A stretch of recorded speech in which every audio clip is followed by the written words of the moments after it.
GG. Oh! Ah! Hey, brother!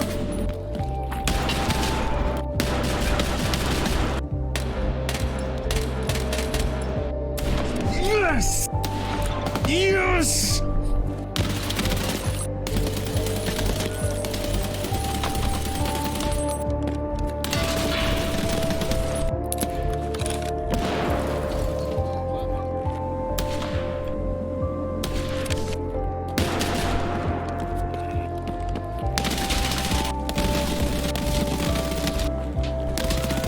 GG's.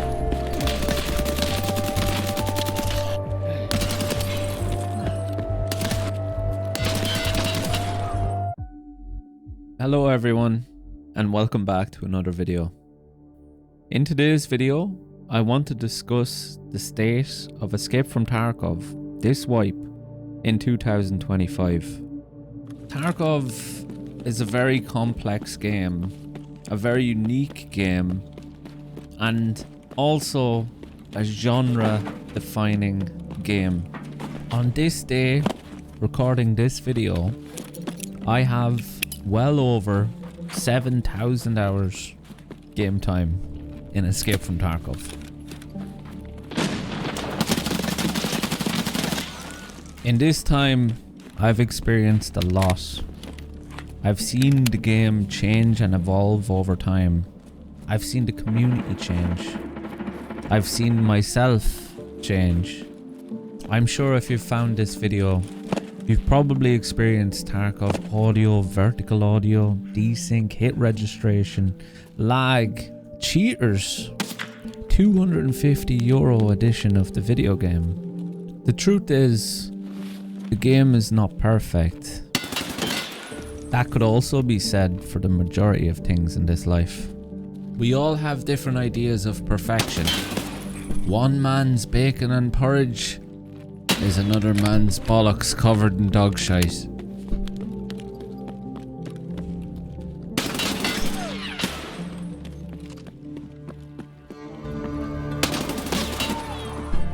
Swung.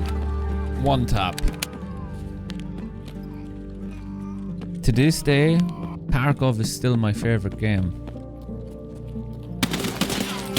Of course, I have my own ideas on how the game should be balanced, how maps should be designed, and where the developers' priorities should be placed. I think when discussing anything Tarkov related, it's important to acknowledge the diversity in the player base. Gamers come from far and wide to play Escape from Tarkov. The game, at the surface level, is purely a shooter, but a more accurate description of Tarkov would be an extraction-based mil-sim survival shooter with RPG elements on top. For anyone unfamiliar with Tarkov, this is as complicated as it sounds. I believe this is the main reason there's so much debate, controversy, and conflict within the community when it comes to people's ideas on what direction the game should take. I also believe it's important to acknowledge that many of the popular opinions being shared by established streamers and creators are probably to be taken with a grain of salt a lot of the time. The reason for this mainly is because established streamers are under pressure to progress faster than their peers. It's essentially a race to endgame. Tarkov is an extremely punishing game.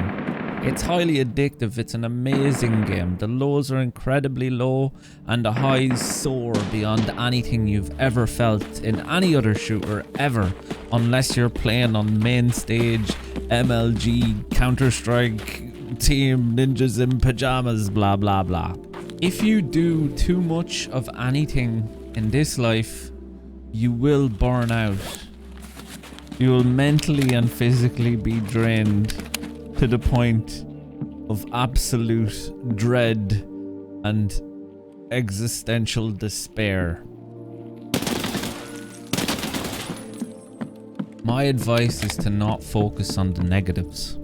Make up your own mind and don't listen to the Hollywood streamers who are farming views on the front page of YouTube. There are no shortage of individuals on the internet who will bitch and moan about just about anything.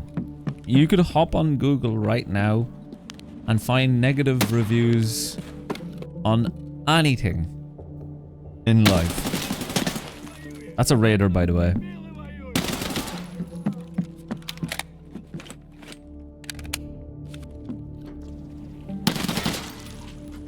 In saying that, I'm not trying to dispute every negative review or claim or complaint that's ever been made this wipe or before about the game. I'm not trying to discredit anyone's opinions. However, I would encourage everyone to form their own opinion. And don't listen to what your favorite Hollywood Andy streamer says all the time, because he or she has probably been playing the game for 12 hours a day since wipe day with a hole in their seat and a bucket underneath it, my friend. The game is fun as hell. It's super fun. Are there cheaters? Yes. There are. But guess what?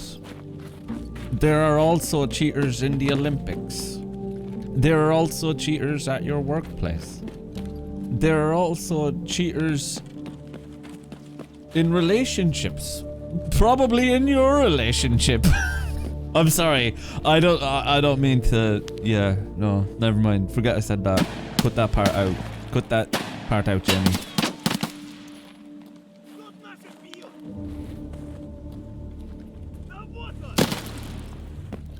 If a video game makes you sad, if a video game makes you kind of salty, maybe a little bit angry, you know, in a healthy way, and also at the same time feel incredibly chatted on the goujons and taking uppercase W's on cooldown every day down mid. Whatever it is, it must be inevitably a very fun and exciting video game in order for it to have those effects on your emotions, right? It's also important to recognize that people generally enjoy consuming negative content, negative reviews, complaints. There is a market for miserable bastards on the internet. That doesn't mean everyone who has feelings, opinions on the game can't share them. Like, I mean, of course, it's okay to share your feelings on the game. But as a consumer of this sort of content, I would encourage you to just form your own opinion and don't be swayed by somebody else's. Tarkov is more flexible than ever. There's now a prestige system. There's more quests in the game than ever before. You can achieve a higher level in-game faster than ever before with the inclusion of Arena XP, new map quests, new expansion quests, transit quests. Some of the quote-unquote OGs may claim that this has destroyed the game, bring back pre-inertia Tarkov, etc, etc. The truth is, a lot of these people still wouldn't play even if Tarkov did revert back to the way it used to be, because times have changed. The world has changed. And Tarkov has to change too. If you're still here, I'd like to thank you for sticking with me on this video. I improv'd most of it. I wanted to give you my pretty raw feelings and thoughts on this topic. And yeah, I'll see you in raid. Thanks so much for watching. Please make sure you drop me a follow on Twitch if you haven't already. I'm trying my best to hit partner on Twitch. I just need a couple more lurkers in the chat, and hopefully one day soon we can get that purple tick. So if you want to help me for free, just open up a tab and lurk my stream. Link is in the description and on screen now. Every lurk is greatly appreciated. Please drop me a sub on YouTube, like the video, leave me a comment. If I said anything that you disagree with or agree with, let me know in the comments below. Thank you so much. Massive love. And I'll see you in next week's video. Thank you, lads. Good night. Good night.